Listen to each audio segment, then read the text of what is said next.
الحمد للہ وحدہ والصلاة والسلام علی من لا نبی بعدہ اعوذ باللہ من الشیطان الرجیم ولا تأخذکم بہما رأفة فی دین اللہ ان کنتم تؤمنون باللہ والیوم الآخر ولا تأخذکم اور نہ پکڑے تمہیں بہما ان دونوں کے متعلق رأفتٌ کوئی نرمی فی دین اللہ اللہ تعالیٰ کے دین کے متعلق ان کنتم تؤمنون باللہ والیوم الآخر اگر تم اللہ رب العالمین پر اور آخرت کے دن پر ایمان رکھتے ہو ولیشہد عذابہما طائفۃ من المؤمنین اور لازم ہے کہ ان کی سزا کے وقت مومنوں کی ایک جماعت موجود ہو۔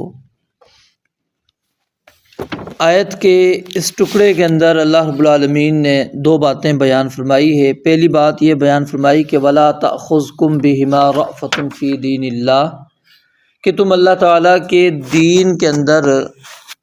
تمہیں کسی قسم کی کوئی نرمی رکاوٹ نہ آ جائے۔ یہاں پر دین حدود اللہ کو کہا گیا ہے۔ حدود کا نفاذ یہ دین اسلام کا نفاذ ہے، اور حد کو اللہ رب العالمین نے یہاں پر دین سے تعبیر کیا ہے کہ جو اللہ تعالیٰ نے سزا متعین کر دی ہے اس سزا کو لاگو کرتے ہوئے تمہیں کسی قسم کی کوئی نرمی رکاوٹ نہ آ جائے۔ یہاں نرمی سے مراد طبعی نرمی نہیں ہے۔ طبعی نرمی وہ ایک الگ چیز ہے، فطری، کہ انسان اگر کسی کو مارتا ہے تو اس کے دل کے اندر ایک احساس پیدا ہوتا ہے نہیں مجھے اس کو نہیں مارنا چاہیے تھا، لیکن وہ نرمی، وہ جو احساس اس کے دل کے اندر پیدا ہوا ہے وہ رکاوٹ نہ بنے حد کے نافذ کرنے کے اندر، کہ بندہ اس کے اندر آ کر وہ حد کو ہی چھوڑ دے، وہ کہے کہ نہیں میں نے اس کو سزا ہی نہیں دینی، یہ تو ظلم ہے، یہ تشدد ہے، یہ اس کے ساتھ وحشیانہ عمل ہے کہ اتنی بڑی سزا اس کو دے دی جائے، اس نے اتنا سا جرم کیا اتنی بڑی سزا اس کو مل جائے، نہیں میں یہ نہیں کر سکتا۔ تو اللہ رب العالمین فرماتے ہیں یہ وَلَا تَأْخُذْكُمْ بِهِمَا رَأْفَةٌ اس قسم کی نرمی تمہارے اندر کبھی بھی اللہ کے دین کے نفاذ کے وقت نہ ہو، بلکہ تم اللہ کی اس حد کو نافذ کر دو۔ اور جو قومیں اللہ رب العالمین کی حدود کو نافذ کرتی ہیں اللہ رب العالمین ان کو اتنا مقام، اتنی عزت دیتا ہے، اتنا رزق دیتا ہے، بندہ شمار نہیں کر سکتا۔ وَلَوْ أَنَّهُمْ أَقَامُوا التَّوْرَاةَ وَالْإِنْجِيلَ وَمَا أُنزِلَ إِلَيْهِمْ مِنْ رَبِّهِمْ لَأَكَلُوا مِنْ فَوْقِهِمْ وَمِنْ تَحْتِ أَرْجُلِهِمْ اللہ فرماتے ہیں اگر یہ یہود و نصارہ تورات اور انجیل کو قائم کر دیتے اور جو کچھ ہم نے ان کی طرف نازل کیا ہے لَأَكَلُوا مِنْ فَوْقِهِمْ وَمِنْ تَحْتِ أَرْجُلِهِمْ تو اوپر سے بھی ان کے لیے رزق آتا اور ان کے پاؤں کے نیچے سے بھی رزق آتا، مطلب آسمانوں سے بھی اللہ تعالیٰ رزق نازل کرتے، بارشیں ہوتی رہتی، اور اسی طرح زمین سے اللہ رب العالمین ان کے لیے نباتات اگاتے رہتے، ان کی فوائد کی چیزیں اللہ رب العالمین اگاتے۔ لَأَكَلُوا مِنْ فَوْقِهِمْ وَمِنْ تَحْتِ أَرْجُلِهِمْ یہ کس وجہ سے؟ کہ جب بندہ حدود اللہ کا نفاذ کرتا ہے، اور جو قوم حدود اللہ کا نفاذ نہیں کرتی اللہ رب العالمین ان کو مختلف بیماریوں کے اندر مبتلا کر دیتے ہیں۔ سنن ابن ماجہ کی ایک معروف اور طویل روایت ہے، رسول اللہ صلی اللہ علیہ وآلہ وسلم کے صحابی عبداللہ بن عمر رضی اللہ تعالیٰ عنہما بیان کرتے ہیں کہ ہم آپ علیہ السلام کے پاس موجود تھے۔ آپ نے فرمایا کہ یا معشر المہاجرین، مہاجرین کی جماعتوں، خمس اذا ابتلیتم بہن 5 چیزیں ایسی ہیں کہ جب تم ان میں مبتلا ہو گئے تو ان کی سزا تمہیں ضرور ملے گی، اور میں اللہ تعالیٰ کی پناہ مانگتا ہوں کہ تم انہیں پاؤ، یعنی کہ تم ان 5 چیزوں کے اندر داخل ہو جاؤ۔ نمبر 1، کسی قوم میں جب بھی فحاشی، بے حیائی، بدکاری عام ہوتی ہے جو ان میں علانیہ کی جائے تو ان میں طاعون اور ایسی بیماریاں پھیل جاتی ہیں جو ان سے پہلے گزرے ہوئے لوگوں میں نہیں ہوتی تھی، اور جو بھی قوم ماپ اور تول میں کمی کرتی ہے انہیں قحط سالیوں، مشقت کی سختی اور بادشاہ کے ظلم کے ساتھ پکڑ لیا جاتا ہے،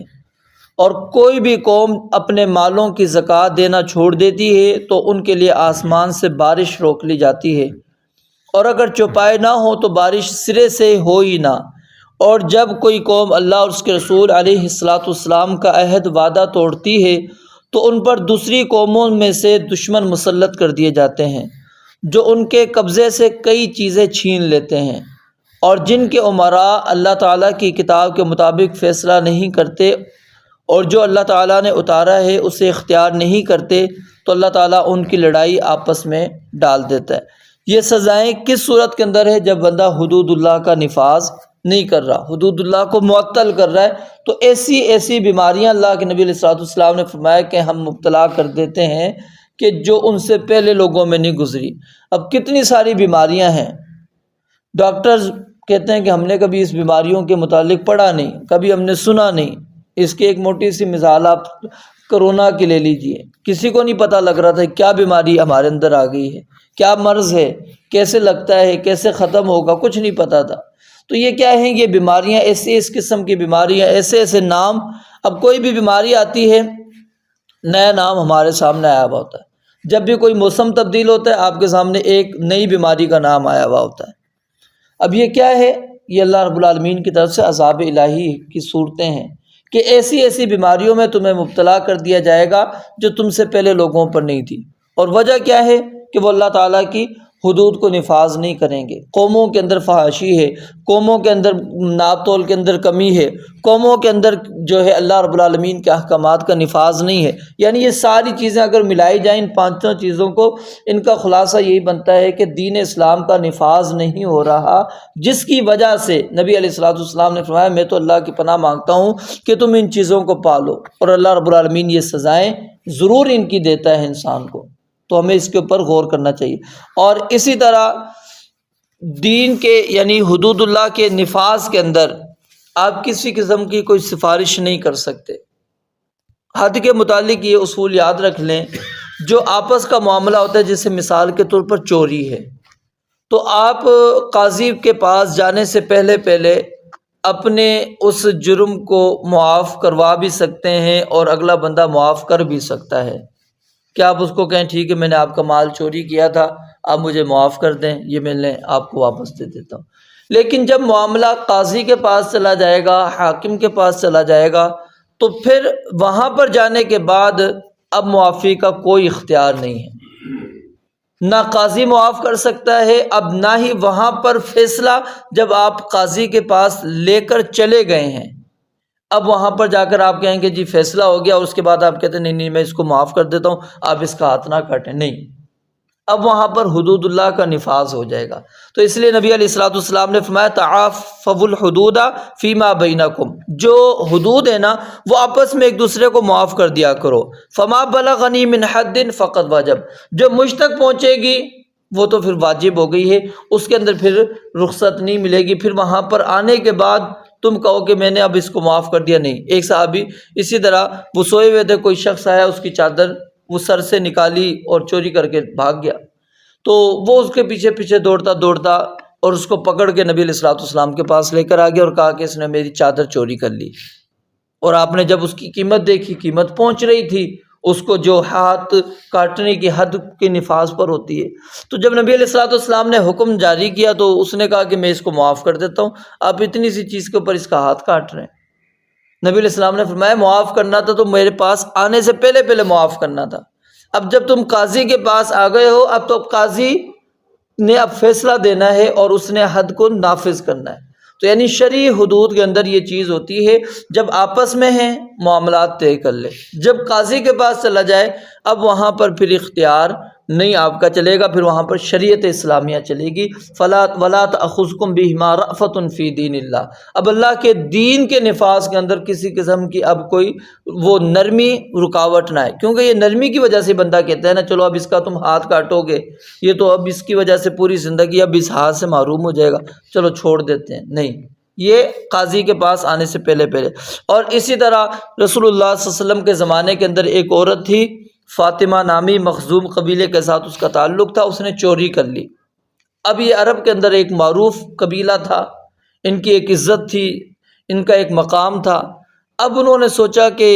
اس کا جب ہاتھ کٹ جائے گا تو ہمارے پورے قبیلے کی بدنامی ہے، تو کیوں نہ ہم نبی علیہ الصلوۃ والسلام کے ہاں سفارش کروائیں۔ اب سفارش کون کرے،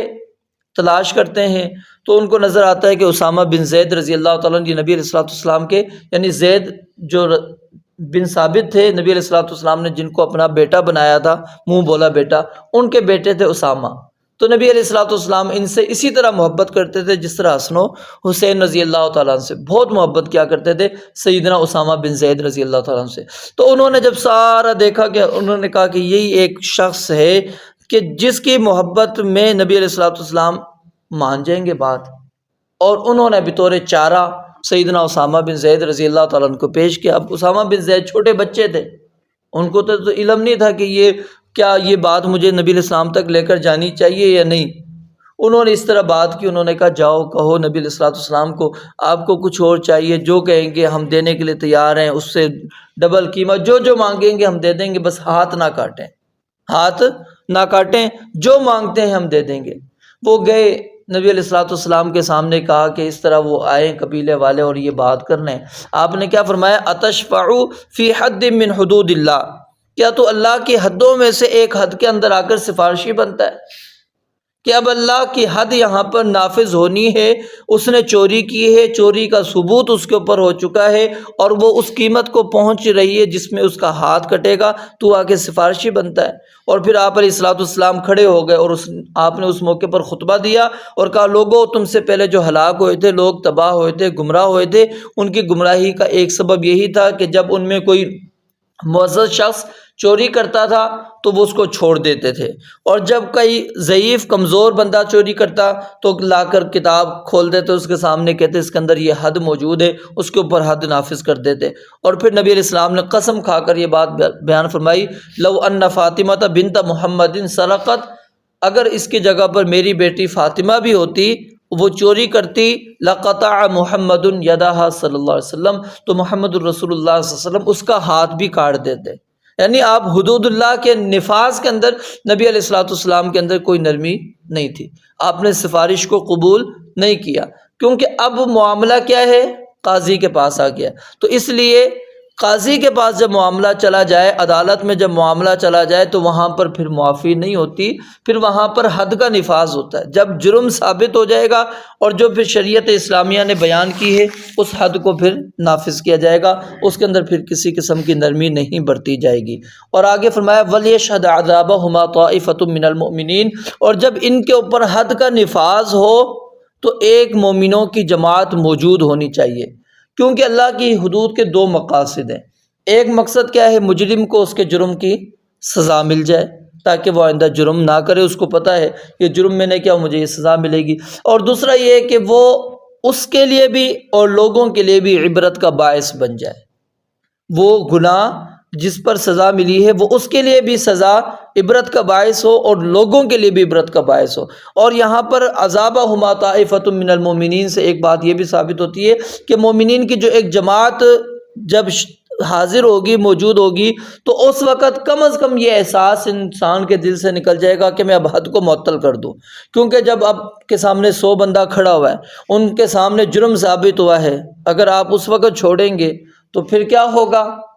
تو وہ تو آپ مزید حدود اللہ کے اندر جو نرمی کریں گے تو لوگوں کو اور زیادہ بہادری ملے گی کہ ٹھیک ہے، جرم ثابت ہونے کے بعد بھی انسان بچ جاتا ہے، اس کے اوپر کوئی سزا نہیں آتی۔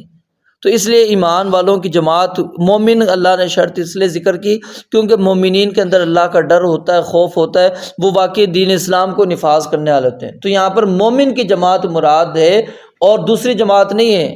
کہ جن کا اسلام سے تعلق نہیں، جو اسلام سے بیزار ہیں، اسلام سے دور ہیں، جو اسلام کو نفاذ نہیں کرنا چاہتے، نافذ نہیں کرنا چاہتے، نہیں، وہ لوگ آئیں گے جو ایمان والے ہوں گے تاکہ وہ حد کے نفاذ کے وقت بھی موجود ہوں کہ اللہ کی حد نافذ کی جا رہی ہے، اور دوسری تاکہ اس حد کے نفاذ میں کسی قسم کی کوئی نرمی نہ ہو جائے، کوئی معطل پن نہ آ جائے کہ اس کو بالکل ختم کر دیا جائے، بلکہ اتنی ہی حد جتنی کہ بنتی ہے لگائی جائے۔ لیکن اس کے اندر میں نے کل بتلایا تھا کہ طاقت کو مد نظر رکھا جائے گا، جیسا کہ نبی علیہ السلام کے پاس وہ شخص لایا گیا، اس کے اندر 100 کوڑوں کی طاقت نہیں تھی، آپ نے جھاڑو لی 100 تنکے دے ایک دفعہ میں لگوا دیے. تو یعنی یہ چیز تو ہے لیکن حدود اللہ کا نفاذ آپ نے کروایا ہے، حد کو نہیں آپ نے چھوڑا. اور یہ آپ نے اپنی طرف سے نہیں کیا تھا کہ اس کو چمڑے کو بدل کر آپ نے وہ تنکے لے لیے. اس کے پیچھے وہ سیدنا ایوب علیہ السلام کا واقعہ جو کہ موجود ہے قرآن کریم کے اندر سورہ سواد کے اندر، وَخُذْ بِيَدِكَ ضِغْثًا فَاضْرِب بِّهِ وَلَا تَحْنَثْ، وہ تھی کہ انہوں نے ایک قسم اٹھائی تھی. اس قسم کا اللہ رب العالمین نے فرمایا کہ اب تم نے چلو قسم پوری کرنی ہے نا تو جھاڑو لے لو، اس میں تنکے ڈالو اور اس طرح تم اپنی قسم کو پورا کر لو.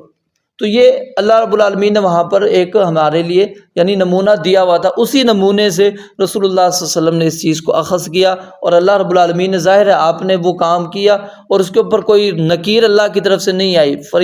یعنی جبریل نے آ کر اس پر آپ کو نہیں ٹوکا، نہیں آپ کو بتلایا کہ یہ آپ کی غلطی ہے. تو یعنی کہ یہ کیا جا سکتا ہے کہ انسان کی طاقت کو مد نظر رکھتے ہوئے وہ حدود اللہ نافذ ہوگی، مکمل ہوگی، لیکن اس کے اندر آپ صورت تھوڑی سی تبدیل کر سکتے ہیں جو قاضی بہتر سمجھے گا.